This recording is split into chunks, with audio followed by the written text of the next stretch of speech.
Okay, in the last class we have seen different failures of bolted joints. That the main failures are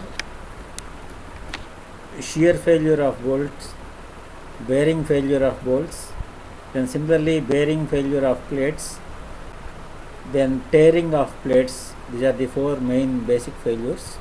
Two more failures are also there. Tension failure of bolt and block shear failure.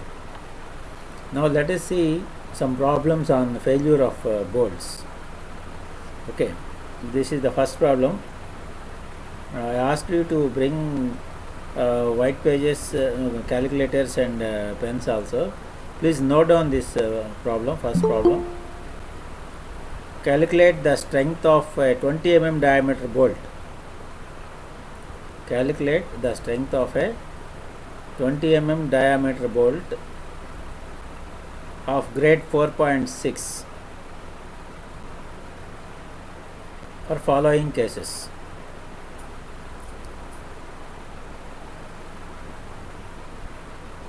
The main plates to be jointed are 12 mm thick.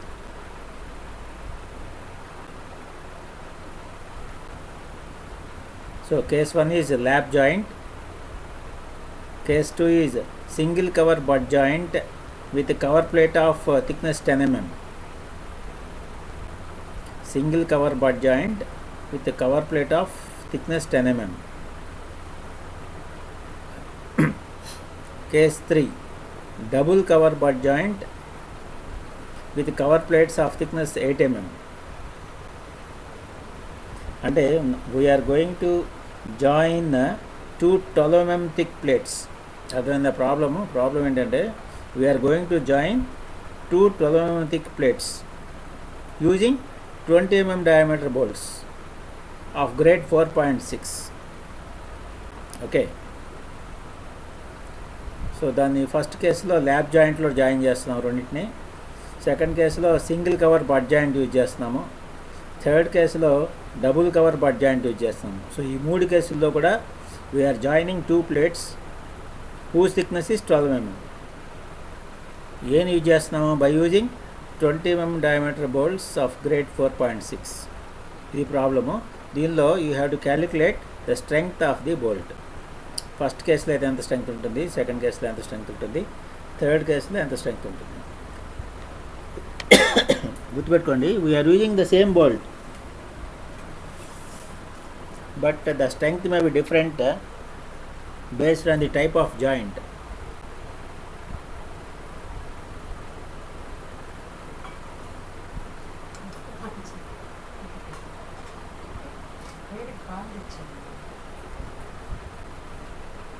See, before going to see the problem, let us see మళ్ళీ ఇంకొకసారి అన్నీ ఒకసారి discuss చేద్దాము. The different words that we're going to use.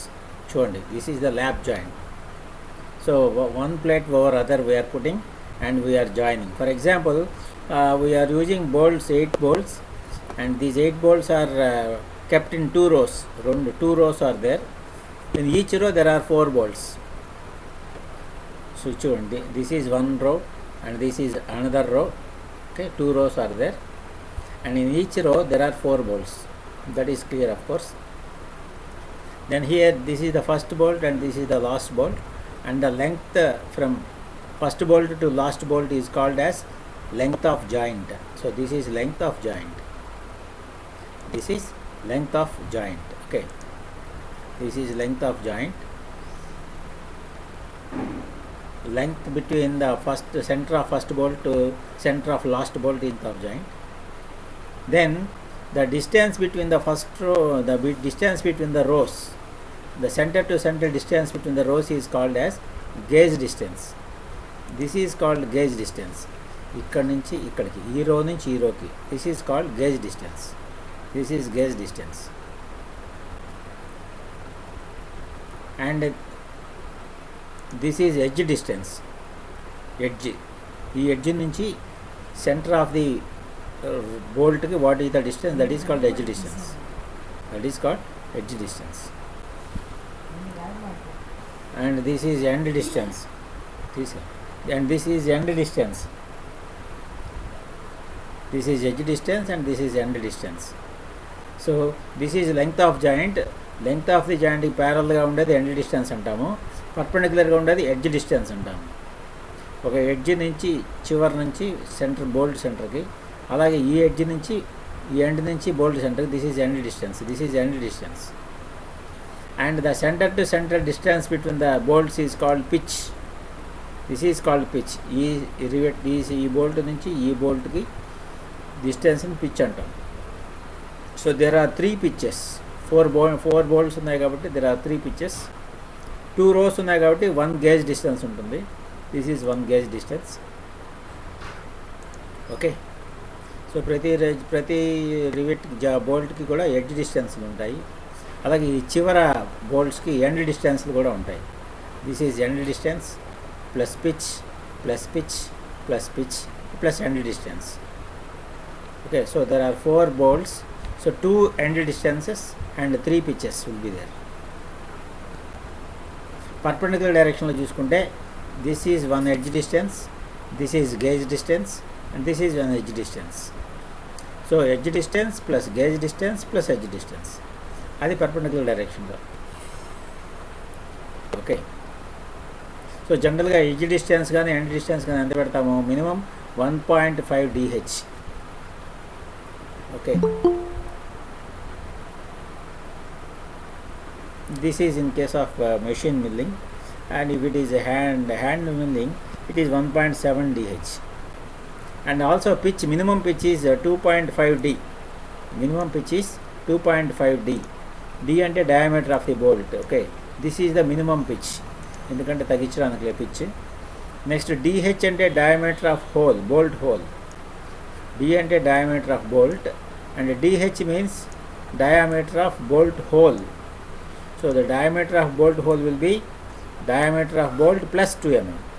Diameter of bolt plus 2 mm.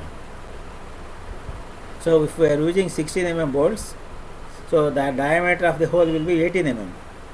So you have to drill a hole which is more than the diameter of bolt by 2 mm. Okay.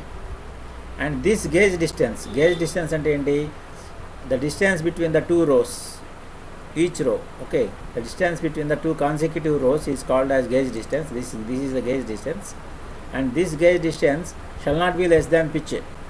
Shall not be less than pitch. That is the condition. And the minimum pitch is 2.5 d.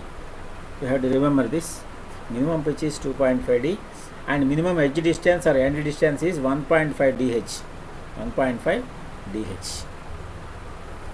So ఇవన్నీ గుర్తుపెట్టుకుంటే ఇక ప్రతి ప్రాబ్లంలో కూడా ఇవే use చేస్తుంటాం. అందుకని we are discussing once these all these 4. Okay.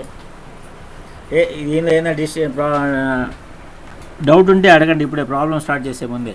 ఇవన్నీ ప్రాబ్లంలో ఇవ్వరు సార్. ఇవన్నీ ప్రాబ్లంలో ఇవ్వరు సార్. ప్రాబ్లంలో ఇవ్వటం కాదు బాబు, నువ్వు డిసైడ్ చేయాలా. ఇవి కొన్నిట్లో ఇస్తారు, కొన్నిట్లో ఎవరు, నువ్వే డిసైడ్ చేయాలా. ఎడ్జ్ డిస్టెన్స్ ఎంత పెట్టాలి, గేజ్ డిస్టెన్స్ ఎంత పెట్టాలి, ఎండ్ డిస్టెన్స్ ఎంత పెట్టాలి, పిచ్ ఎంత పెట్టాలి. ప్రతి ప్రాబ్లంలో ఇవి మనం యూజ్ చేస్తూ ఉంటాం కాబట్టి గుర్తుపెట్టుకోండి. పిచ్కి గేజ్ డిస్టెన్స్కి డిఫరెన్స్ తెలిసిందా? ఇప్పుడు 2 రోలు పెట్టామనుకో, ఒకటే రో పెట్టినప్పుడు ఇంకా గేజ్ డిస్టెన్స్ ఉండదు. 2 రోలు పెట్టాం కాబట్టి ఈ రో నుంచి ఈ రోకి మధ్యలో ఉండే డిస్టెన్స్ని గేజ్ డిస్టెన్స్ అంటాం. This is the gauge distance. ఒకటే రో ఉన్నప్పుడు ఇంక గేజ్ ఏమి ఉండదు కదా, గేజ్ డిస్టెన్స్ ఏమి ఉండదు. ఓకేనా? This is gauge distance. Pitch అంటే ఏంటి? ఒక రోలో the distance, the centre to centre distance between 2 consecutive bolts. ఒక బోల్ట్ సెంటర్ నుంచి నెక్స్ట్ బోల్ట్ సెంటర్కి ఉండే distance, this is called pitch. Pitch minimum pitch వచ్చి 2.5 d ఉంటుంది. మ్యాక్సిమం పిచ్ నేను డిస్కస్ చేసాం ఆల్రెడీ. కంప్రెషన్ మెంబర్స్కి, టెన్షన్ మెంబర్స్కి సపరేట్గా ఉంటుంది, 12T 16T అని. ఓకే. సో ఈ 4 గుర్తుపెట్టుకుంటే ఇంకా ప్రతి జాయింట్లో కూడా బోల్టెడ్ జాయింట్లో ఈ 4 యూజ్ చేస్తుంటాం. సో ఇప్పుడు ప్రాబ్లంకి వెళ్తే, ప్రాబ్లంలో ఏమి ఇచ్చినాడు మనకి గుర్తుందా? ఇందాకటే 2 ప్లేట్లు జాయిన్ చేస్తున్నాం మనం. ఆ ప్లేట్, ఒక్కో ప్లేట్ థిక్నెస్ 12 mm. దేంతో జాయిన్ చేస్తున్నాము? 20 mm బోల్ట్స్. ఏం బోల్ట్స్ అవి? మనకు 2 రకాల బోల్ట్స్ ఉన్నాయి, గుర్తుపెట్టుకోండి. నిన్న మనం డిస్కస్ చేసాము. బ్లాక్ బోల్ట్స్ అంటే ఆర్డినరీ బోల్ట్స్ అవి. Black bolts are high strength bolts 2 bolts. ఇక్కడ ఇచ్చింది గ్రేడ్ 4.6 అని ఇచ్చాడు, అంటే ఇది బ్లాక్ బోల్ట్, ఆర్డినరీ బోల్ట్ అనమాట. సో గ్రేడ్ 4.6 ఒకటి, గ్రేడ్ 8.6 ఒకటి, 2 ఉంటాయని డిస్కస్ చేసాము ఆర్డినరీ బోల్ట్స్లో. సో ఇక్కడ 20 mm diameter bolt of grade 4.6 అంటే this is ordinary bolt, black bolt. Okay, so ఈ 2 ప్లేట్లను ఎట్లా జాయిన్ చేస్తాము? కేస్ 1లో ల్యాబ్ జాయింట్లో జాయిన్ చేస్తాము, కేస్ 2లో butt joint, single cover butt joint, case 3 double cover butt joint. So that is the first case, lap joint. జనరల్గా ప్లేట్లు 2 ప్లేట్లు ఇక్కడ జాయిన్ చేస్తున్నాం కాబట్టి ప్లేట్లు గ్రేడ్ వచ్చి FE 410 ఉంటుంది, గుర్తుపెట్టుకోండి. ప్రాబ్లంలో వాడు ఇచ్చినా ఇవ్వకపోయినా you have to take the grade of plate as FE 410, the grade of plate as FE 410. ఇక్కడ ప్రాబ్లంలో ఆల్రెడీ ఇచ్చిన్నాడు 410 గ్రేడ్ ప్లేట్ అని. ఒకవేళ ఇవ్వలేదు అనుకోండి, ప్రాబ్లంలో గ్రేడ్ ఆఫ్ ప్లేట్ మర్చిపోయాడు, లేకపోతే అది ఇవ్వలేదు కావాలని, ఇవ్వకపోతే you have to take it as FE 410. అంటే 410 is the ultimate tensile strength of plate material అని అర్థం. ఓకే, సో ప్లేట్స్ ఎప్పుడు కూడా FE 410 ప్లేట్సే వాడతాం మనం, గుర్తుపెట్టుకోండి. Now let us see the given data. So diameter of bolt D equal to 20 mm, D equal to 20 mm, and grade of bolt 4.6 అని ఇచ్చాడు. 4.6 grade అంటే అర్థం ఏంటి మస్తాన్? 4 అంటే ultimate strength of bolt is 400 megapascals, and 0.6 అంటే yield strength of bolt material is 0.6 into 400, 240 megapascals. అది so FUB equal to 400. FU అంటే ultimate strength, ultimate tensile strength, of course. Ultimate tensile strength of bolt FUB equal to 400 megapascals because it is 4.6 grade. And grade of plate is FE 410 అంటే FU equal to 410 megapascals అంట. ఇది FUB, ఇది FU. FU అంటే plate, FUB అంటే B stands for bolt, గుర్తుపెట్టుకోవాలి. So ప్లేట్కి FU అంటాము, బోల్ట్కి FUB అంటాం, B ఎక్స్ట్రా యాడ్ చేస్తాం. Bolt B stands for bolt. So FUB 400 megapascals, FU వచ్చి 410 megapascals. థిక్నెస్ ఆఫ్ ప్లేట్స్ ఇచ్చిన ప్రాబ్లంలో 12 mm ఇచ్చాడు, T equal to 12 mm, and of course FU equal to 410 mm. This is the given data. For example మీకు bolt కూడా వాడు ఇవ్వాల, మిమ్మల్ని decide చేయమన్నాడు అనుకో, అప్పుడు జనరల్గా బ్లాక్ బోల్ట్ 4.6 గ్రేడే వాడతాం, గుర్తుపెట్టుకోండి. అది కూడా జనరల్గా ప్రాబ్లమ్స్లో ఒక బోల్ట్ ఇవ్వలేదనుకో, ఇవ్వకపోతే మన చాయిస్ ఏం తీసుకుంటామంటే జనరల్గా 4.6 గ్రేడ్ బ్లాక్ బోల్టే తీసుకుంటాం. Okay, case 1 lab joint. So lab joint అంటే ఇది ఒక ప్లేట్ పైన ఇంకో ప్లేట్ పెట్టి ఈ 2 ప్లేట్లని ఒక బోల్ట్ వేసి ఫిక్స్ చేస్తాం. Bolt, this is bolt, this is bolt. Lap జాయింట్లో we know that the bolt will be in single shear, the bolt will be in single shear. ఈ ప్లేట్ నుండి ఈ ప్లేట్ నుండి లాగినప్పుడు బోల్ట్ ఒక చోట కట్ అయిపోతుంది, ఇక్కడ కట్ అవుతుంది. That means bolt is under single shear. So ఇక్కడ bolt is subjected to shear and bolt is subjected to bearing, 2 మాట ఇక్కడ. సో నేను ఇప్పుడు I have to calculate the strength of bolt in shear, strength of bolt in bearing, అది మాట. 2 స్ట్రెంగ్త్లు కనుక్కోవాలి. ఏమేమి కనుక్కుంటాను? Strength of bolt in shear, strength of bolt in bearing, ఈ 2 కనుక్కుంటాను. మరి strength of bolt in shear కనుక్కునేటప్పుడు అది single shear double shear decide చేయాలి. ల్యాబ్ జాయింట్ అయితే single shear. Okay, now as per clause number 10.3.3 of IS 800, of course మీరు మళ్ళీ code book చూసి రాసుకున్నంత టైం ఉండదు ప్రాబ్లం ఎగ్జామ్లో. You have to remember this formula. This is VDSB, design shear strength of bolt. VDSB, D అంటే design, S అంటే shear strength, B అంటే bolt. So design shear strength of bolt VDSB is equal to, this is the formula, FUB by √3 into NN into ANB plus NS into ASB divided by gamma MB. రాయండి formula, రాయండి అందరూ. All of you write down this formula. The design shear strength of bolt VDSB equal to FUB by √3 into so and so. This is the formula.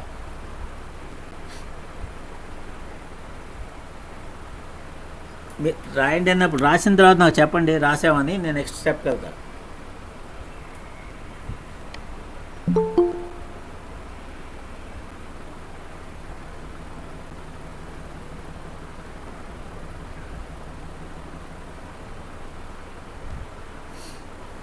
Krishna చెప్పాలి రాశారా లేదో. Okay sir.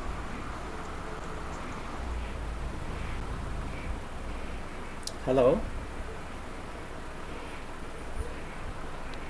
Hello రాసాం sir. Formula రాసిన తర్వాత next ఇక్కడ n n అంటే number of shear planes that are failing. ఇప్పుడు single షియర్లో అయితే ఎన్ఎస్ 0 ఉంటుంది, ఒక చోటే కట్ అవుతుంది కాబట్టి ఎన్ఎన్ ఈక్వల్ టు 1 అవుతుంది, ఎన్ఎస్ ఈక్వల్ టు 0 అవుతుంది. డబుల్ షియర్లో అనుకో ఇది ఒకటి 2 చోట్ల కట్ అవుతుంది కాబట్టి ఇది ఒకటి ఉంటుంది. ఓకే, సో సింగిల్ షియర్లో థ్రెడింగ్ చోటే కట్ అవుతుంది, డబుల్ షియర్లో థ్రెడింగ్లో కట్ అవుతుంది ప్లస్ షాంక్ ఏరియాలో 2 చోట్ల కట్ అవుతుంది కాబట్టి n n equal to 1, NS equal to 1 అవుతుంది డబుల్ షియర్ అయితే. ఇది సింగిల్ షియర్ కాబట్టి ఎప్పుడైనా గుర్తుపెట్టుకోండి, సింగిల్ షియర్లో N S 0, N N equal to 1. Cutting అయ్యేది థ్రెడ్స్ ఉన్న చోటే కట్ అవుతుంది. దెన్ ఏఎస్బి అంటే షాంక్ ఏరియా అంటే బోల్ట్ ఏరియా అంటే ఎంత, πd²/4. ఏఎన్బి అంటే net bolt area, threading area. So A N B equal to 0.78 times A S B, ఇది కూడా గుర్తుపెట్టుకోవాలి మీరు. సో 0.78 ఇంటూ ఏఎస్బి అంటే πd²/4. ఇక్కడ డి అంటే diameter of bolt 20 mm. So వేస్తే మీకు థ్రెడింగ్ ఏరియా వస్తుంది, ఏఎన్బి వస్తుంది 245 mm². సో ఇక్కడ NN equal to 1, A and B equal to 0.78 times ASB. ASB అంటే πd²/4 అన్నమాట. So right down. So A N B equal to 245 mm². Calculate చేయాలి మీరు, నేను చేసింది వేయబాకండి.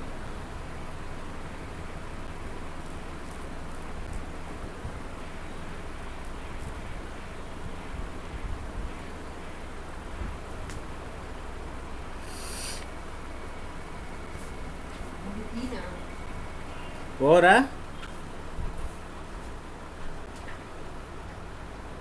గుర్తుపెట్టుకోండి, ఈ ఫార్ములాలో సింగిల్ షియర్ అయితే ఇది ఒకటే వస్తుంది, డబుల్ షియర్ అయినప్పుడు ఇది కూడా వస్తుంది పిక్చర్లోకి.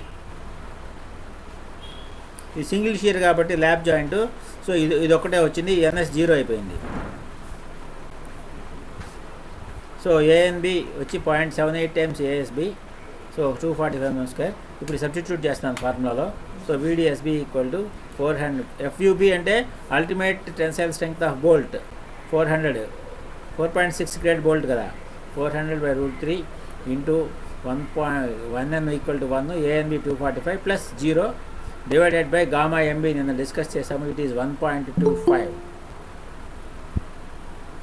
పైన అల్టిమేట్ స్ట్రెంగ్త్ వచ్చినప్పుడు కింద గామా ఎంబీ వచ్చి 1.25 వస్తుంది.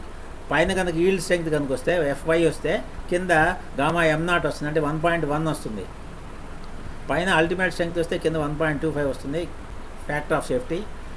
అలా కాకుండా ఈల్డ్ స్ట్రెంగ్త్ కనుక వస్తే కింద ఫ్యాక్టర్ ఆఫ్ సేఫ్టీ 1.1 వస్తుంది. సో ఇక్కడ అల్టిమేట్ స్ట్రెంగ్త్ వచ్చింది కాబట్టి ఇక్కడ ఫ్యాక్టర్ ఆఫ్ సేఫ్టీ 1.25 అయింది. So this is equal to 45.26 kN. 45.26 kN ఏంటిది? Shear sir. Design shear strength of bolt.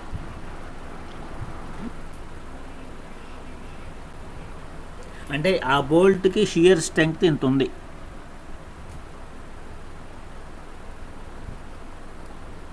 Next ఇంకొక స్ట్రెంగ్త్ ఉంటుంది, ఏంటది? Bearing strength.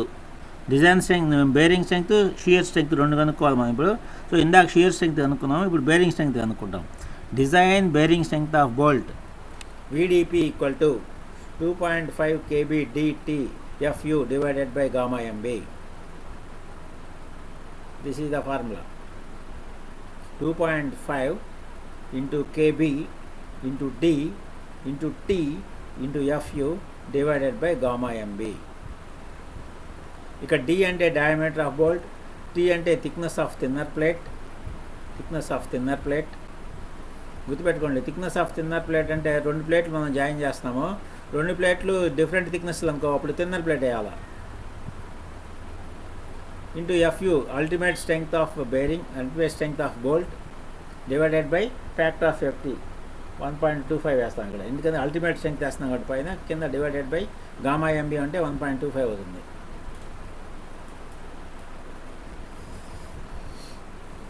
ఓకే, ఇక్కడ అన్నీ బాగానే ఉన్నాయి కానీ KB అంటే ఏంటి ఫార్ములా రాశారా? Please write, all of you write. VDPB equal to design bearing strength of bolt.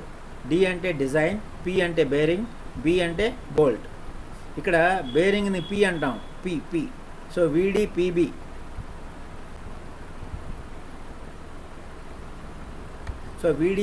Equal to this is the formula.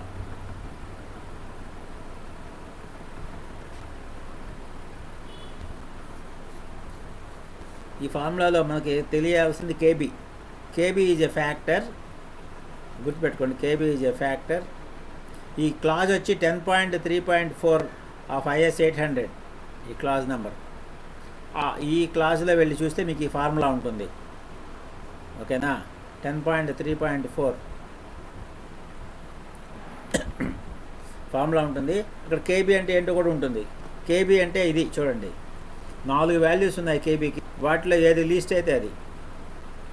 So KB equal to 1 ఒకటి, E/3D0 ఒకటి, నెక్స్ట్ P/3D0 మైనస్ 0.25 ఒకటి, FUB/FU ఒకటి.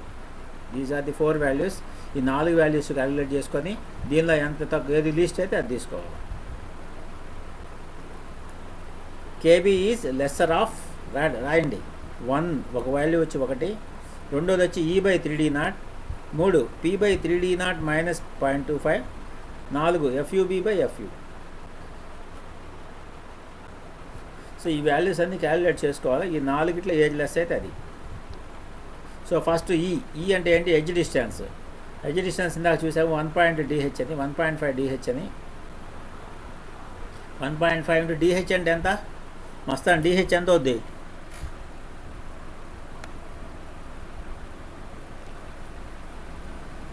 లేడు మస్తాన్, లేడా? DH ఏమవుద్ది? Diameter of bolt hole. Diameter of bolt hole ఎంత ఉంటుంది? D+2 mm. Right. So 1.5 into D అంటే 20 mm బోల్ట్స్ వాడుతున్నాం కాబట్టి 20 + 2 22 mm. సో ఇక్కడ డయామీటర్ ఆఫ్ బోల్ట్ హోల్ వచ్చి 22 mm. So 1.5 × 22 is 33 mm. That is E. So ఈ value calculate చేసాము. Next ఇంక ఇక్కడ చూడు, P కావాలా, పిచ్ కావాలా. సో మినిమం పిచ్ ఎంత? 2.5D. మినిమం పిచ్ ఇందాక అనుకున్నాము 2.5D అని. 2.5 ఇంటూ D అంటే 20 mm, bolt diameter 50 mm. So ఇది కూడా క్లాజ్ నెంబర్ 10.22లో ఉంటుంది క్లాజ్ నెంబర్. అన్ని క్లాజులు మన సొంతగా మనం వేసేది ఏం లేదు, కోడ్ బుక్ ఏం చెప్తుందో అదే వేస్తుంది అన్నమాట. పిచ్ మినిమం పిచ్ 2.5D అని కోడ్ చెప్పింది కాబట్టి మనం వేస్తున్నాం. So edge distance, pitch distance 2 calculate చేసుకున్న తర్వాత ఇంక ఈ 4 వాల్యూస్ క్యాలిక్యులేట్ చేసుకుంటాం, ఈ 4. సో ఫస్ట్ E/3D0 కావాలా. ఓకే, E అంటే 33/3D0 వేస్తున్నారు ఇక్కడ. D0 అంటే సారీ, D0 అనేవాడు కోడ్ బుక్లో అన్నాడు, మనం DH అనుకున్నాం ఇందాక. Okay, no problem. కోడ్ బుక్లో D0 అంటున్నాడు, మనం DH అనుకున్నాం. సో E అంటే ఇక్కడ 1.5 DH, ఇక్కడ 3 DH, that is equal to 0.5. So E/3D0 equal to 0.5. Next P/3D0 minus 0.25 ఎంత అవుతుంది చూడండి. P అంటే 50 mm, 3 ఇంటూ D0 అంటే 3 into 22 minus 0.25. So this is equal to 0.5.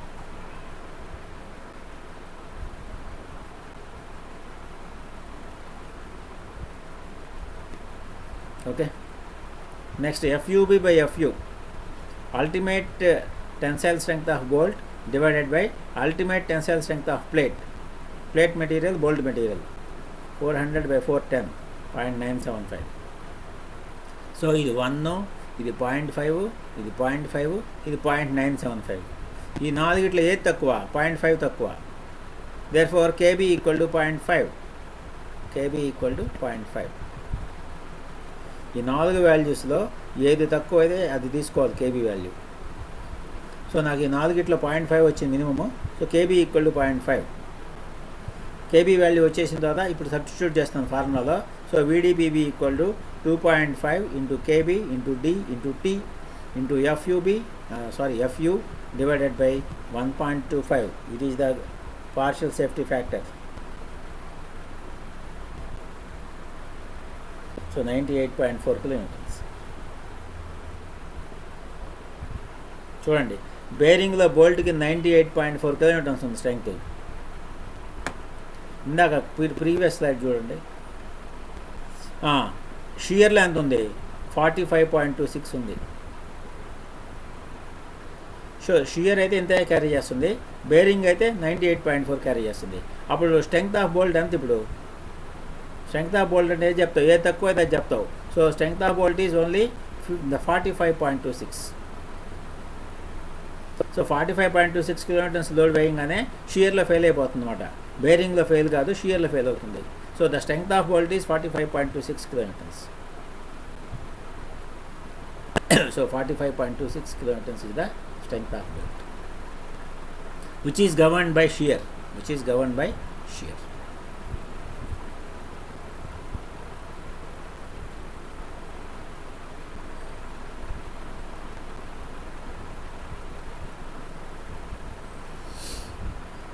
So case 2 తీసుకుందాం. ఇప్పుడు single cover butt joint.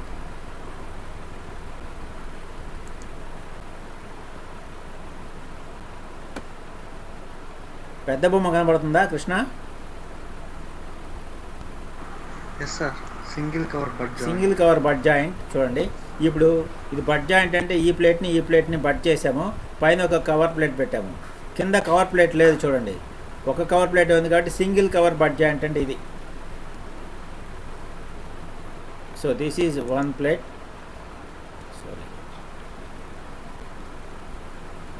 this is one plate and this is another plate. These two plates are butted together and పైన ఒక cover plate పెట్టాము, cover plate పెట్టి బోల్ట్లెస్ join చేస్తున్నాం. కింద cover plate లేదు అంటే సింగిల్ కవర్ బట్ జాయింట్ ఇది. So నేను ఇప్పుడు ఈ ప్లేట్ నింటూ లాగినప్పుడు ఇక్కడ ఒక చోట ఇక్కడ కట్ అవుతుంది, ఇక్కడ కట్ అవుతుంది. So the bolt will be in single shear.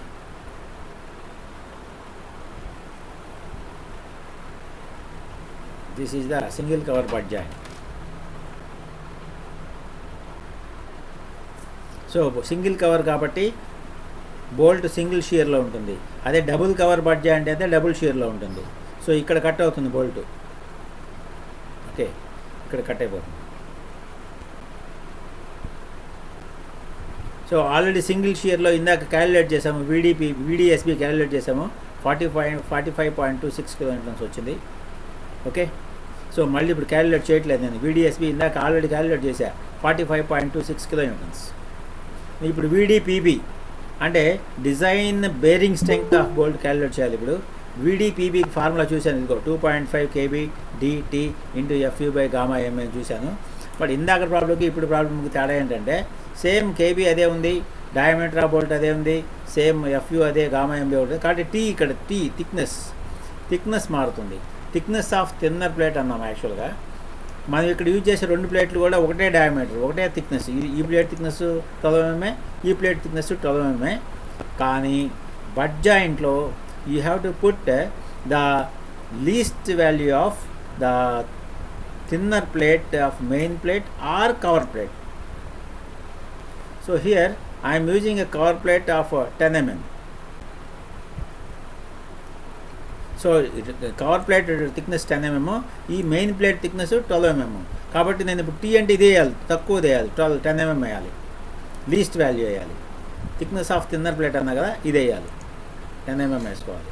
So first కేసుకి సెకండ్ కేసుకి తేడా ఏంటంటే ఈ ఫార్ములాలో ఫస్ట్ కేసులో టీ వచ్చి 12 mm వచ్చింది, సెకండ్ కేసులో టీ వచ్చి 10 mm వస్తుంది ఇప్పుడు.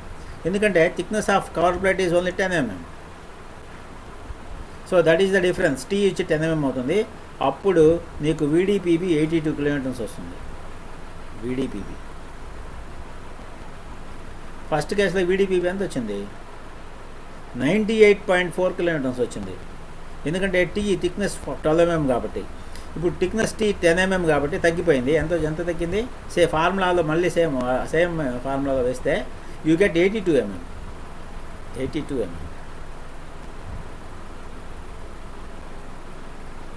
అర్థమైందా కృష్ణ? ఫార్ములా అదే, కానీ ఏం డిఫరెన్స్ ఏంటి? Thickness sir. Thickness of thinner plate అన్నాం. ఇక్కడ థిక్నెస్ ఆఫ్ థిన్నర్ ప్లేట్ అంటే కవర్ ప్లేట్ 10 mm ఉందిగా, కాబట్టి 10 mm వేస్తాం. ఇక్కడ 10 అవుతుంది టీ. అప్పుడు వీడిపిబి తగ్గిపోయింది 82 mm.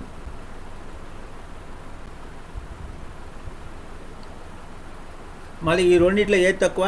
షియర్ స్ట్రెంగ్త్ వచ్చి 45.26, బేరింగ్ స్ట్రెంగ్త్ వచ్చి 82 కిలోమీటర్స్. టోటల్గా ఇప్పుడు ఈ రెండిట్లో లీస్ట్ వాల్యూ వచ్చి 45.26. కాబట్టి the strength of bolt is 45.26 kilometres, which is governed by shear.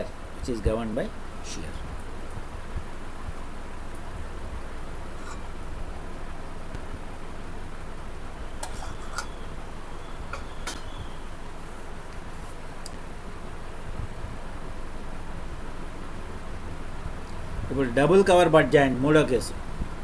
ఇది డబుల్ కవర్ అంటే పైన ఒక కవర్ ప్లేటు, కింద ఒక కవర్ ప్లేటు, 2 కవర్ ప్లేట్లు ఉన్నాయి. ఇప్పుడు నేను if this joint is under tension, so bolt cut అవ్వాలంటే ఇక్కడ ఒక చోట కట్ అవుతుంది, అలాగే ఇక్కడ ఒక చోట కట్ అవుతుంది. సో 2 చోట్ల కట్ అయిపోతుంది bolt. So it is under double shear. Double cover butt joint will be under double shear. Bolt will be under double shear. Sir ఒకసారి సింగిల్ కవర్ అని చూపించండి. చెప్పబ్బా. ఒకసారి సింగిల్ కవర్ బల్బ్ జాయిన్ చూపించండి సార్. బొమ్మ సింగిల్ కవర్ అంటే కింద ప్లేట్ ఉండదు, పైన ఒక ప్లేటే ఉంటుంది. చూపిస్తా. ఇదిగో కింద ప్లేట్ లేదు, కవర్ ప్లేట్ కింద కవర్ ప్లేట్ లేదు. ఒక సింగిల్ కవరే ఉంటుంది. దీనికి కింద పైన 2 double cover. This is 1 cover plate, this is another cover plate. Okay sir. So కింద కూడా ఇంకో కవర్ ప్లేట్ పెట్టాం కాబట్టి ఇప్పుడు ఈ ప్లేట్ని ఈ ప్లేట్ని ఇటుకి లాగినప్పుడు బోల్ట్ ఇక్కడ ఒక చోట కట్ అవుతుంది, అలాగే ఇక్కడ ఒక చోట కట్ అవుతుంది, ఇక్కడ ఒక చోట కట్ అవుతుంది, 2 చోట్ల కట్ అవుతుంది బోల్ట్. అందుకని డబుల్ షియర్లో ఉంటుంది. మీకు ఇంకా కావాలి అంటే ఇంకొకటి చూపిస్తానండి. నేను ఆల్రెడీ చెప్పాను. ఇది చూడండి. దీన్ని ఇటుకు లాగుతున్నాను. సో బోల్ట్ 2 చోట్ల కట్ అవుతుంది. ఇక్కడ ఒక చోట, ఇక్కడ ఒక చోట, 2 చోట్ల కట్ అవుతుంది. పైన ఒక కవర్ ప్లేటు, కింద ఒక కవర్ ప్లేటు, మధ్యలో ఉంది ప్లేటు. సో లాగినప్పుడు ఏమవుతుంది? ఇక్కడ ఒక చోట కట్ అవుతుంది, ఇక్కడ ఒక చోట, 2 చోట్ల కట్ అవుతుంది బోల్ట్. చూడండి ఇక్కడ దిస్ ఈజ్ డబుల్ షియర్. అదే ల్యాబ్ జాయింట్ అనుకో, ఒక చోటే కట్ అవుతుంది, ఇక్కడ కట్ అవుతుంది. ఇది సో ఇది షియర్ సార్.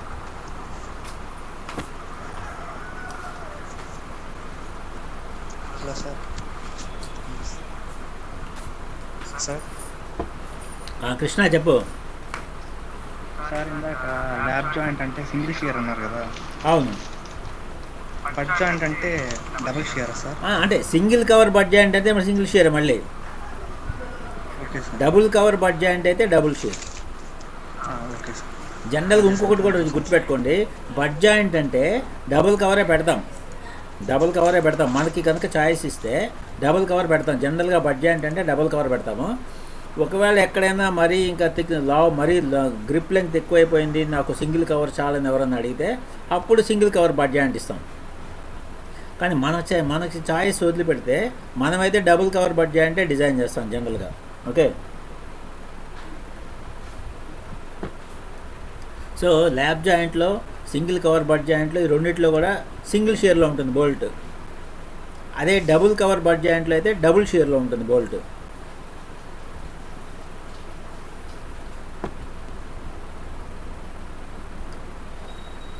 ఇప్పుడు ఇంకా ఫస్ట్ షియర్ స్ట్రెంగ్త్ క్యాలిక్యులేట్ చేస్తాము. Shear strength VDSB equal to this is the formula. ఇందాక రాసిన ఫార్ములా ఇదిగోండి, సేమ్ ఫార్ములా. మళ్ళీ FUB divided by √3 into NNANB plus NSASB divided by gamma MB.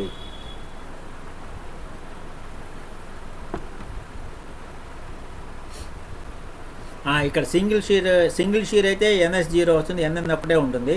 Double shear అయినప్పుడు NN equal to 1, NS equal to 1 అని చెప్పాను ఇందాక, మీకు 2 వస్తాయి ఇప్పుడు.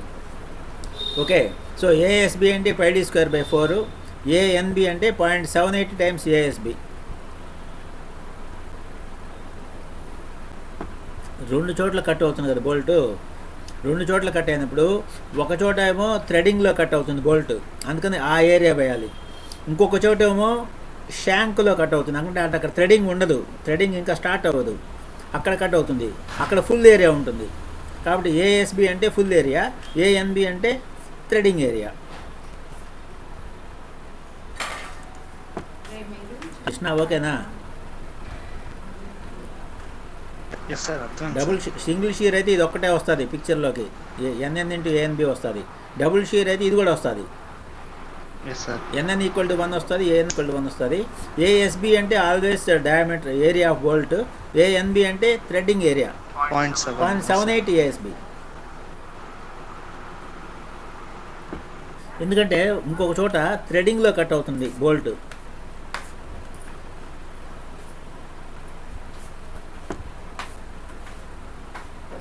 సో ఇప్పుడు ఇదంతా వేస్తే ఇది సబ్స్టిట్యూట్ చేస్తే 103.3 వచ్చింది. చూడండి డబుల్ షేర్లు ఎంత వచ్చింది, ఆల్మోస్ట్ డబుల్ వచ్చింది. సింగిల్ షేర్లో ఇందాక 42 వచ్చింది, ఎంత వచ్చింది 45.26 వచ్చింది. ఇప్పుడు డబుల్ షేర్లో 103 వచ్చింది చూడండి.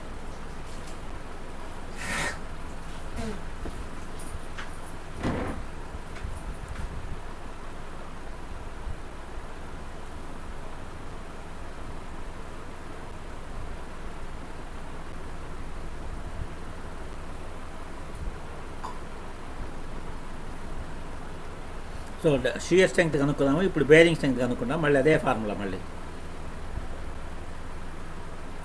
బేరింగ్ స్ట్రెంగ్త్ ఇందాక ఆల్రెడీ కనుక్కున్నాం 98.4 కిలోమీటర్స్. ఎట్లాగా బేరింగ్ స్ట్రెంగ్త్ ఫార్ములా చూడండి ఒకసారి. This is the bearing strength, VDPB equal to 2.5 KB into D into T into FU/γ/MB. ఇక్కడ అన్నీ సేమే, బట్ T వాల్యూ చూసుకోవాలా. T ఏంటి అంటే the thickness of thinner plate అన్నాడు, బాగానే ఉంది. మరి T ఇక్కడ ఎంత వేస్తారు?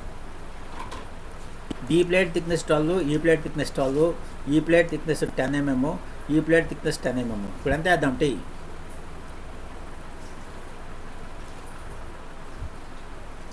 Main plate thickness 12 mm, main plate thickness 12 mm, cover plates thickness 10 mm.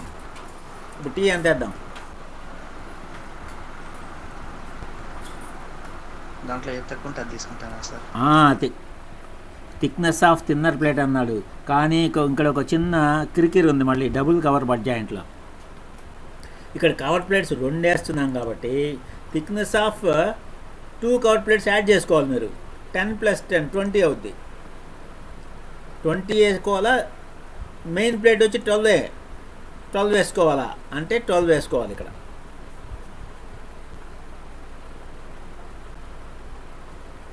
Double cover butt జాయింట్లో 2 cover ప్లేట్ల థిక్నెస్లో యాడ్ చేసుకోవాలా. 10 + 10 20 అవుతుంది, total cover plate thickness 20. But main plate వచ్చి 12. సో 20 వేసుకోవాలా, 12 వేసుకోవాలి. ఇప్పుడు 12 వేసుకోవాలా. అదే సింగిల్ కవర్ బడ్ జాయింట్ అందుకు ఇందాక ఒక్క కవర్ ప్లేటే ఉంది, అది 10 mm, ఇది 10, ఇది 12, కాబట్టి 10 వేసుకున్నాం ఇందాక. బట్ అదే డబుల్ కవర్ బడ్ జాయింట్లోకి వచ్చేసరికి you have to add both the thicknesses of the cover plates. 2 cover ప్లేట్ల థిక్నెస్ యాడ్ చేసుకుంటే 20 అయింది, కానీ మెయిన్ ప్లేట్ వచ్చి 12 అయింది, కాబట్టి లీస్ట్ 12 వేసుకోవాలి ఇప్పుడు. So that is the difference. T is equal to 12 mm. ఇది T is equal to 12 mm అంటే ఫస్ట్ కేస్ 98.4 వస్తుంది VDPB. సో ఇక్కడ బేరింగ్లో 98.4 ఉంది, షియర్లో 103 ఉంది.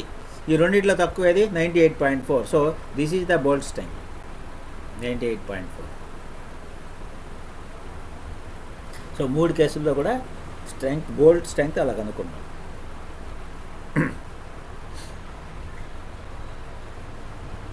సో మరి ఇప్పుడు ఈ 2 ఫార్ములాలు ఓకేనా?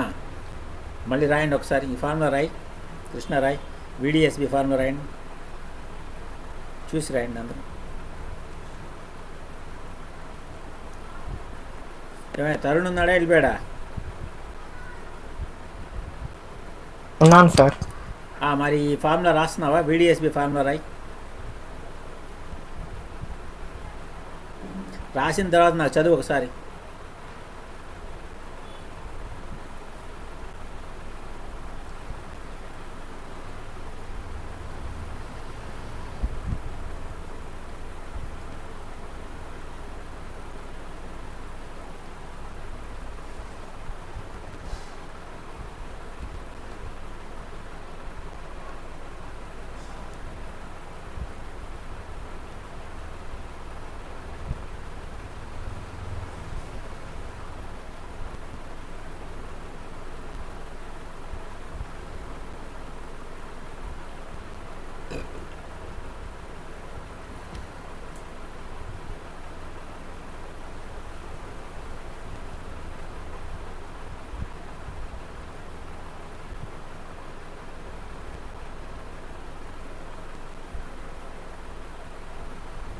రాసావా? Yes sir. VDSB equal to చదువు ఫార్ములా ఒకసారి. FUB/√3 into NNANB plus NSASB/γMB. Okay, ఇక్కడ చూడండి ఒకసారి. ఈ γMB అంటే γM are γMB are γM0 ఏవైనా సరే partial safety factor. Partial safety factor రెండు గుర్తుపెట్టుకోండి. 1.1 ఒకటి, 1.25 ఒకటి, స్టీల్ కాబట్టి. ఓకే, 1.1 1.25. ఇక్కడ పైన అల్టిమేట్ స్ట్రెంగ్త్ వస్తే కింద 1.25 వస్తుంది. అంటే ఫ్యాక్టర్ ఆఫ్ సేఫ్టీ 1.25 అవుతుంది పైన. అలా కాకుండా ఈల్డ్ స్ట్రెంగ్త్ కనుక వేస్తే అప్పుడు ఫ్యాక్టర్ ఆఫ్ సేఫ్టీ 1.1 అవుతుంది. సో మీరు గుడ్డిగా అట్లా వేసేయచ్చు. అల్టిమేట్ స్ట్రెంగ్త్ వచ్చినప్పుడేమో partial safety factor 1.25, yield strength వచ్చినప్పుడేమో పార్షియల్ సేఫ్టీ ఫ్యాక్టర్ వచ్చి 1.1. ఓకే, సో ఇప్పుడు జనరల్గా ఏంటి ఉంటుంది, FUB/γMB అని రాయాలా. కాకపోతే ఇక్కడ ఎక్స్ట్రా √3 వచ్చింది, √3 వచ్చింది. ఎందుకు అంటే షియర్ కాబట్టి. Shear failure is more catastrophic. Shear failure is brittle failure. కాబట్టి దానికి ఫ్యాక్టర్ ఆఫ్ సేఫ్టీ ఎక్కువ తీసుకోవాలి కాబట్టి /√3 ఎక్స్ట్రా వస్తుంది. సో మీరు ఎక్కడైనా చూసుకోండి, స్టీల్ మొత్తంలో షియర్ అని ఎక్కడైతే వస్తుందో అక్కడ అంతా కూడా /√3 ఎక్స్ట్రా ఉంటుంది. అదే ఇది షియర్ కాదనుకో ఈ √3 ఉండేది కాదు, సింపుల్గా FUB/γMB ఉండుండేది. వేరే స్ట్రెంగ్త్ ఏదైనా సరే ఇది షియర్ కాబట్టి /√3 ఎక్స్ట్రా వచ్చింది. లేకపోతే సింపుల్గా FUB/γMB ఉండేది. రిమెంబర్ దట్, ఎక్స్ట్రా పాయింట్ అది. ఎందుకు /√3 ఎక్స్ట్రా వేసామంటే I told you already, shear failure is a catastrophic failure. It is a brittle failure and hence we are taking more factor of safety. అందుకనే /√3 వేస్తున్నాం extra.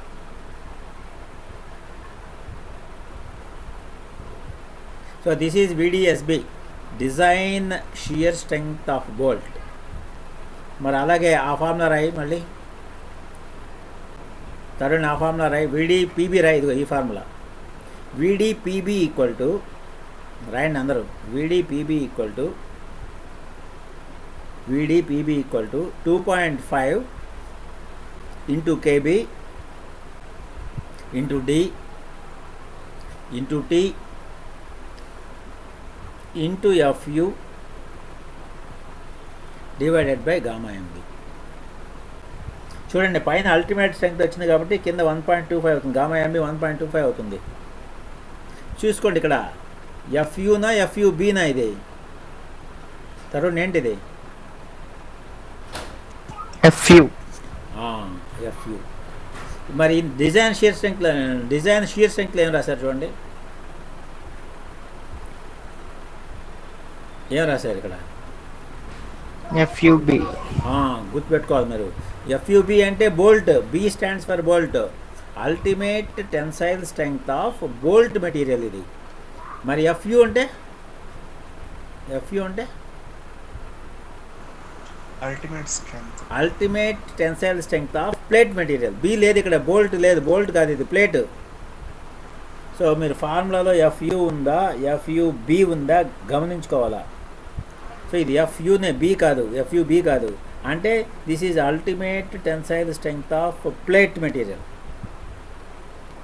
ఏమైనా సరే ultimate strength వచ్చింది కాబట్టి కింద 1.25 వస్తుంది ఫ్యాక్టర్ ఆఫ్ సేఫ్టీ. ఇక 1.25 వేసే ఫార్ములాలు చూడండి ఇక్కడ. గామా ఎంబీ అంటే 1.25. ఎఫ్యుబి అయితే 400, ఎఫ్యు అయితే 410 ప్లేట్ కదా, గ్రేడ్ ఆఫ్ ప్లేట్కి వచ్చి ఎఫ్యు 410. ఇందాక రాసాను స్టార్టింగ్ ఇదిగో FE 410 is the grade of plate. Generally grade of plate will be FE 410. So FU వచ్చి 410 అవుతుంది. ఏ ప్రాబ్లం లేనా గుర్తుపెట్టుకోండి.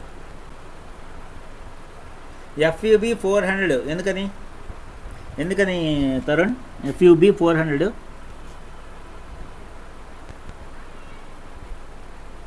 Design tensile strength of bolt ఇచ్చేసారు కదా. ఎక్కడ ఇచ్చాడు, ఏమని ఇచ్చాడు ప్రాబ్లంలో గ్రేడ్ ఆఫ్ బోల్ట్ 4.6 అని ఇచ్చాడు. అర్థమైందా? గ్రేడ్ ఆఫ్ బోల్ట్ 4.6 అని ఇచ్చాడు. 4.6లో 4 అంటే ఏంటి? 400 megapascals is the F U B. Yes sir. అర్థమైందా? Yes sir. అదే గ్రేడ్ ఆఫ్ బోల్ట్ 8.6 గ్రేడ్ ఇచ్చాడు అనుకో, 8.6 అంటే అప్పుడు ఎంత అవుతుంది? 800 అవుతుంది.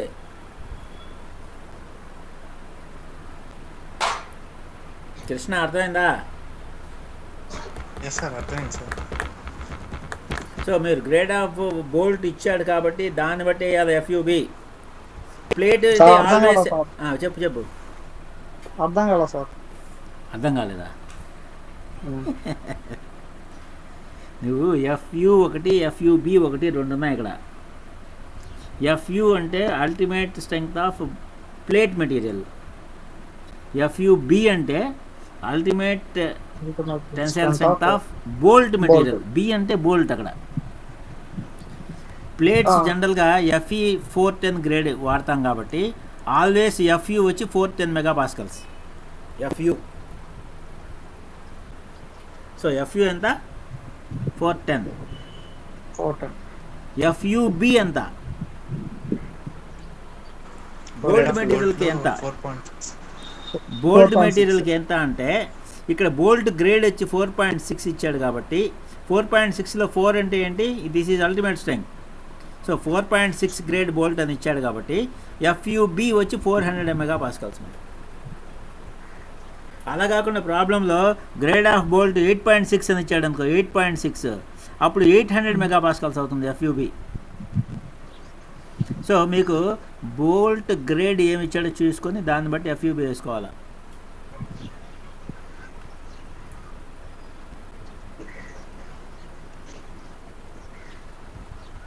తరుణ్ క్లియర్? సార్ ఇందాక బట్ జాయింట్స్ చెప్పారు కదా. Okay. Single butt joint, double cover butt single joint. Cover double cover. Yes sir. ఇప్పుడు మనకు చాయిస్ ఇస్తే డబుల్ కవరే యూజ్ జనరల్గా చేస్తాం. డబుల్ కవర్ బట్ జాయింట్ వేస్తాం. అంటే సేఫ్ సైడా లేకపోతే స్ట్రెంత్ పరంగా? సేఫ్ సైడ్ అంతే. సింగిల్ కవరు అది ఇట్ ఈజ్ నాట్ ఎఫెక్టివ్ అంటే డబుల్ కవర్ వేస్తాం. Okay sir. మనకి ఇంకొకటి జనరల్గా మనం బట్ జాయింటే ప్రిఫర్ చేస్తాం, ల్యాబ్ జాయింట్ ప్రిఫర్ చేయం. ఎందుకంటే ల్యాబ్ జాయింట్ ఒకటే లైన్లో రావు కదా, 2 మెంబర్స్ ఒకదానిపైన ఒకటి కింద ఒకటి పైన వస్తాయి. అలైన్మెంట్ మారిపోద్ది చూడండి, ఒకటే లైన్లో రావు ల్యాబ్ జాయింట్. ఇదిగో అర్థమైందా? ఓవర్ ల్యాపింగ్ మాట, ఒకదానిపైన ఒకటి వస్తుంది ఇట్లాగా. అదే బట్ జాయింట్ అనుకో మనం బట్టింగ్ చేస్తాము. ఇదిగో ఈ రెండు ఒకటే లైన్లో వస్తాయి. మెంబర్స్ రెండు ఒకటే లైన్లో వస్తాయి. అది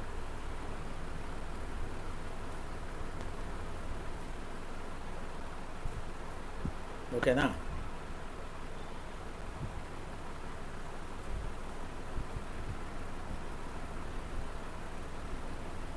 ఇప్పుడు ఓకే, నో ప్రాబ్లం.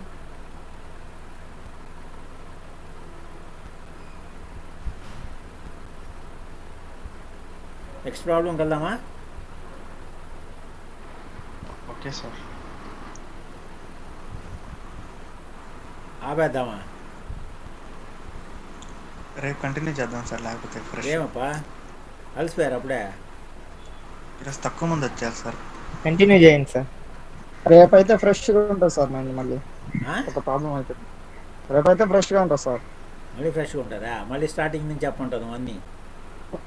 లేదు సార్. ఈ ప్రాబ్లం ఎంత ప్రాబ్లం చిన్నదా? పెద్ద అన్ని సార్. ప్రాబ్లమ్స్ ఒకే రోజు చెప్తే అర్థం కాదు సార్ ఎవరికి. రెండో రోజు చెప్తే అది కంటిన్యూ చేసినట్టు ఉంటుంది కూడా. రిమైండ్ మళ్ళీ మొదట ఎంత మళ్ళీ ఇంట్రడక్షన్ అంతా చెప్పుకుంటూ వచ్చి మళ్ళీ చేయాలి ఇది. తక్కువ మంది వచ్చారు సార్ అందులో ఈరోజు. Okay 23 members.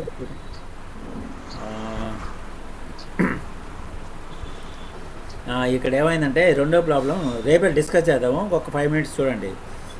Okay sir. ఇది ఈ బొమ్మ చూస్తే మీకు అర్థం. ఇది ప్రాబ్లం. ఇది బడ్ జాయింట్, డబుల్ కవర్ బడ్ జాయింటే, కానీ ఈ ప్లేట్ థిక్నెస్ వేరు, ఈ ప్లేట్ థిక్నెస్ వేరు, ఈ ప్లేట్ థిక్నెస్ వేరు. చూసారా? రెండు డిఫరెంట్ థిక్నెస్ ఉండే ప్లేట్లని బడ్ జాయింట్లో జాయిన్ చేస్తాం. ఇదొక థిక్నెస్, ఇదొక థిక్నెస్. కనపడుతుందా? ఎస్ సార్, కనిపిస్తుంది సార్. అది ఎంత అడిగాడు? ఒకటి 18 mm. సో ఈ ప్లేట్ 18 mm, ఈ ప్లేట్ 10 mm. సో 18 mm ప్లేట్ను 10 mm ప్లేట్ని డబుల్ కవర్ బడ్ జాయింట్లో జాయిన్ చేస్తున్నాం. ఇప్పుడు ఏం చేయాలి? ఇప్పుడు కృష్ణ, రెండు అన్ఈక్వల్ థిక్నెస్లు ఉన్నాయి కాబట్టి ఇక్కడ ఏం చేస్తాను? ఇక్కడ ఏం చేయాలి? ఇది ఎల్లో కలర్లో ఉండేది ఏంటి? Filler material. ప్లేట్ యూస్ చేస్తాం. ప్యాకింగ్ ప్లేట్, ప్యాకింగ్ మెటీరియల్ అనమాట. ప్యాకింగ్ ప్లేట్ ప్యాక్ చేయాలి నేను, ఆ కంతను పూడ్చాలా. సో ఇక్కడ ప్యాకింగ్ ప్లేట్ పెట్టాలా. సో ఇది 18 mm, ఇది 10 mm కాబట్టి 8 mm థిక్ ప్యాకింగ్ ప్లేట్ పెట్టాలి నేను. అది ఎల్లో కలర్లో ఉండేది. ప్యాకింగ్ ప్లేట్ పెడితే కానీ అప్పుడు గ్యాప్ ఫిల్ కాదు, అప్పుడు బోల్ట్ వేయచ్చు నేను. అది మాట డిఫరెన్స్ ఇక్కడ. సో ఇందాకటి ప్రాబ్లంకి ఇక్కడ ప్రాబ్లంకి డిఫరెన్స్ ఏంటంటే, ఇక్కడ డిఫరెంట్ థిక్నెస్లు ఉన్నాయి కాబట్టి నేను ప్యాకింగ్ ప్లేట్ పెడుతున్నా. ప్యాకింగ్ ప్లేట్ పెట్టినప్పుడు గుర్తుందా నీకు? ఏమొస్తుంది? డిజైన్ షీర్ స్ట్రెంగ్త్ ఆఫ్ బోల్ట్లో మీకు ఫ్యాక్టర్ వస్తుంది, రిడక్షన్ ఫ్యాక్టర్ వస్తుంది అన్నమాట. దానికోసం ఈ ప్రాబ్లం, అందుకంటే ఏం లేదు. అర్థమైందా? Okay sir. Okay, no problem. రేపు డిస్కస్ చేద్దామండి.